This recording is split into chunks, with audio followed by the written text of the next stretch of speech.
Halo Sobat Jumat Malam. Bayangkan kalian berdiri di bibir pantai selatan Jawa saat malam sudah larut. Angin membawa aroma asin laut yang tajam, bercampur dengan bau bunga melati yang samar namun menusuk. Ombak bergulung keras, suaranya bergemuruh seakan ribuan drum dipukul bersamaan, lalu pecah menjadi buih putih yang menyapu pasir hitam. Langit gelap, tanpa bulan, hanya suara angin yang sesekali berdesis di telinga. Di depan kalian, laut itu tampak tak berujung, gelap, dalam, dan menakutkan. Banyak orang percaya bahwa di balik gulungan ombak itu, ada sebuah kerajaan gaib yang megah, diperintah oleh sosok penguasa yang dikenal sebagai Nyi Roro Kidul, Ratu Laut Selatan. Ia digambarkan sebagai wanita cantik, bermahkota, berbusana hijau kebaya sutra, namun juga ditakuti karena kekuatannya yang mampu menarik jiwa manusia ke pelukannya. Bagi masyarakat Jawa, namanya tidak sekadar legenda lama. Ia adalah bagian dari kehidupan sehari-hari, terutama di sekitar pantai selatan. Larangan mengenakan pakaian hijau, cerita orang hilang terseret ombak tanpa jejak, hingga kabar tentang penampakan wanita anggun di tepi air, semuanya melekat kuat dalam ingatan kolektif. Malam ini, Sobat Jumat Malam, kita akan menelusuri kisah-kisah urban legend tentang Nyi Roro Kidul. Cerita-cerita yang terus bergaung hingga sekarang, kisah nyata yang dibalut misteri, rumor yang tak pernah padam, dan pengalaman orang-orang yang mengaku berhadapan langsung dengan sang ratu. Pertanyaannya, apakah semua ini hanya mitos yang diwariskan, ataukah memang ada sosok yang diam-diam mengintai dari balik ombak gelap Laut Selatan? Nama Nyi Roro Kidul tak pernah lepas dari aura mistis yang menyelimuti pesisir selatan Jawa. Bagi warga setempat, laut bukan sekadar bentangan air asin, melainkan pintu ke dunia lain, tempat di mana sang ratu bersemayam bersama pasukan gaibnya. Dan dari keyakinan inilah, berbagai kisah menyeramkan lahir dan terus diwariskan dari generasi ke generasi. Salah satu cerita yang paling populer adalah larangan mengenakan pakaian hijau di pantai selatan. Warna hijau dipercaya sebagai warna kebesaran Nyi Roro Kidul. Konon, siapapun yang nekat mengenakannya akan dipanggil oleh sang ratu. Tak jarang, orang yang memakai pakaian hijau dikisahkan terseret ombak besar secara misterius, tubuhnya tak pernah ditemukan kembali. Warga setempat meyakini, korban itu bukan sekadar tenggelam, melainkan diambil untuk menjadi abdi di kerajaan gaib Laut Selatan. Selain itu, ada pula kisah orang hilang secara tiba-tiba. Nelayan atau wisatawan yang sedang duduk di tepi pantai bisa mendadak menghilang setelah ombak besar menghantam. Tubuh mereka jarang ditemukan, bahkan setelah pencarian berhari-hari. Bagi keluarga yang ditinggalkan, rasa kehilangan bercampur dengan keyakinan mistis bahwa orang yang hilang itu telah dinikahkan dengan sang ratu atau dijadikan pengikut setia. Cerita lain menyebutkan tentang penampakan wanita anggun berambut panjang. Ia sering digambarkan memakai kebaya hijau, duduk di batu karang atau berjalan di garis ombak saat malam bulan purnama. Beberapa orang yang mengaku melihat sosok ini mengatakan wajahnya begitu cantik memikat, namun matanya tajam dan dalam, membuat siapapun yang menatapnya merasa kehilangan kesadaran. Ada kisah wisatawan yang tiba-tiba melangkah masuk ke laut, seolah terpikat oleh sosok misterius itu, hingga akhirnya hilang terseret ombak. Warga pesisir juga sering berbicara tentang suara gamelan gaib. Pada malam-malam tertentu, terutama menjelang upacara labuhan, mereka mengaku mendengar lantunan musik gamelan halus dari arah laut. Suara itu datang bersama aroma bunga melati dan dupa. Tidak ada wujud pesta, namun nuansa seolah ada sebuah keraton yang tengah merayakan upacara megah di dasar samudra. Kisah ini membuat Laut Selatan bukan sekadar tempat berbahaya, tapi juga hidup penuh dengan kehidupan tak kasat mata. Lebih mencekam lagi adalah cerita tentang ombak sebagai tangan gaib. Banyak warga percaya bahwa gelombang di Laut Selatan tidak pernah netral. Jika ada yang dipanggil, ombak akan tiba-tiba datang lebih besar dari biasanya, menarik tubuh korban dengan paksa. Ada ibu yang kehilangan anaknya karena sekadar bermain di tepi pantai. Hanya sebentar, lalu ombak datang menghantam dan anak itu hilang. Tragedi nyata itu memperkuat keyakinan bahwa Laut Selatan adalah milik sang ratu, dan siapapun bisa jadi tumbalnya. Cerita-cerita mistis ini berkembang bukan hanya di kalangan orang tua, tapi juga terus diceritakan kepada generasi muda. Bahkan banyak anak-anak di Jawa tumbuh dengan peringatan, jangan bermain sembarangan di pantai selatan, jangan memakai baju hijau, jangan berjalan sendirian di malam hari, karena Nyi Roro Kidul selalu mengintai dari balik ombak. Sobat Jumat Malam, bayangkan kalian sedang duduk di pasir hitam Parangtritis. Malam semakin pekat, hanya suara ombak yang berulang-ulang menghantam pantai.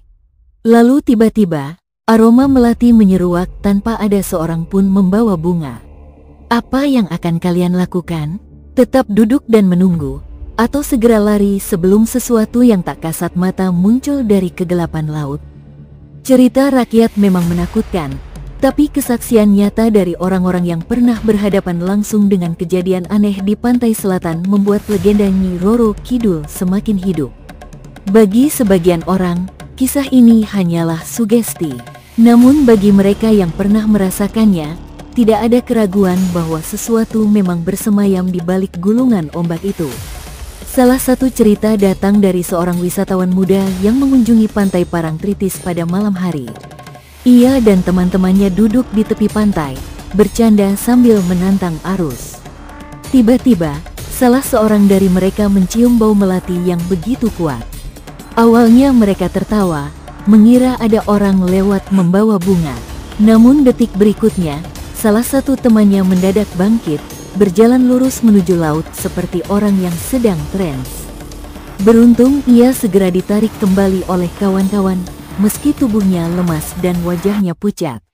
Setelah sadar, ia hanya ingat mendengar suara perempuan yang memanggil namanya dengan lembut, seolah menghipnotisnya.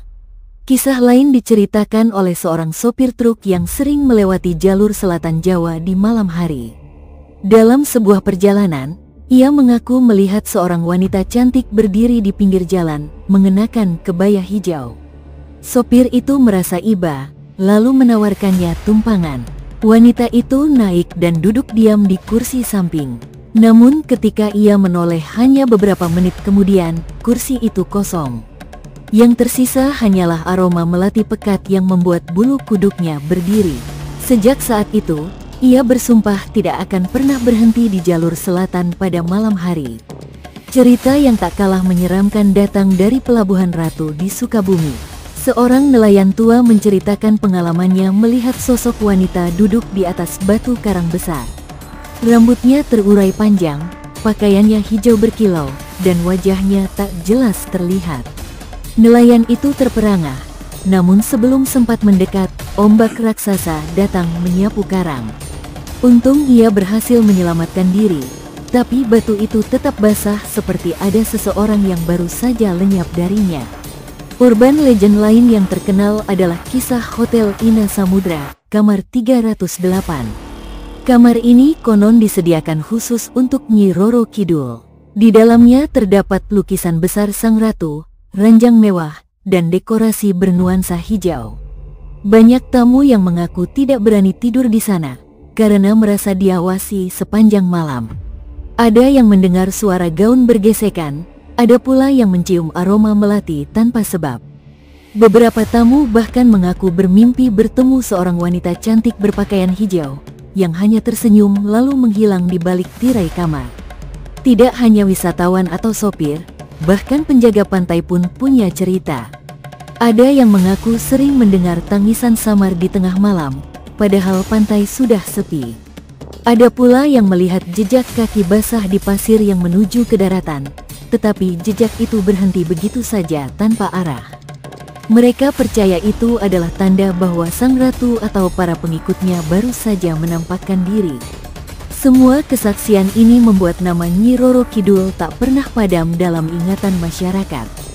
Bagi sebagian orang, cerita-cerita itu adalah peringatan untuk tidak sembarangan di pantai selatan. Namun bagi sebagian lainnya, kisah ini adalah bukti nyata bahwa laut itu memang dijaga oleh sosok yang tidak terlihat. Sobat Jumat Malam, coba bayangkan, Kalian sedang duduk di kamar hotel yang menghadap langsung ke Laut Selatan. Jam menunjukkan tengah malam, dan tiba-tiba terdengar ketukan di pintu. Ketika dibuka, lorong kosong, hanya aroma melati yang menyusup masuk. Apa yang akan kalian lakukan? Menutup pintu rapat-rapat, atau justru melangkah keluar mencari siapa yang mengetuk tadi? Sobat Jumat Malam, kita sudah menyusuri cerita-cerita urban legend tentang Nyi Roro Kidul, dari larangan memakai hijau di tepi pantai, penampakan wanita cantik yang muncul di ombak, hingga kamar hotel yang konon menjadi singgasana gaib Sang Ratu Laut Selatan. Semua kisah ini menambah lapisan misteri pada Laut Selatan, menjadikannya bukan hanya medan alam yang berbahaya, tetapi juga gerbang menuju dunia yang tak kasat mata. Fakta mungkin akan menyebut arus bawah laut sebagai penyebab banyaknya korban terseret ombak. Namun, bagi mereka yang kehilangan keluarga tanpa jejak, lebih mudah percaya bahwa ada tangan gaib yang memanggil dari balik gelombang. Begitu pula dengan aroma melati, suara gamelan samar, atau penampakan wanita berbaju hijau. Bagi sebagian orang, itu semua adalah tanda kehadiran Sang Ratu. Di ujung malam ini, pertanyaannya kembali pada kalian, apakah semua ini hanya mitos yang diwariskan turun-temurun, atau benar ada sosok penguasa laut yang menjaga, sekaligus menuntut tumbal? Bagaimana menurut kalian, Sobat Jumat Malam? Apakah kalian percaya pada cerita-cerita urban legend Nyi Roro Kidul, atau bahkan pernah mengalaminya sendiri? Silakan tinggalkan pendapat kalian di kolom komentar.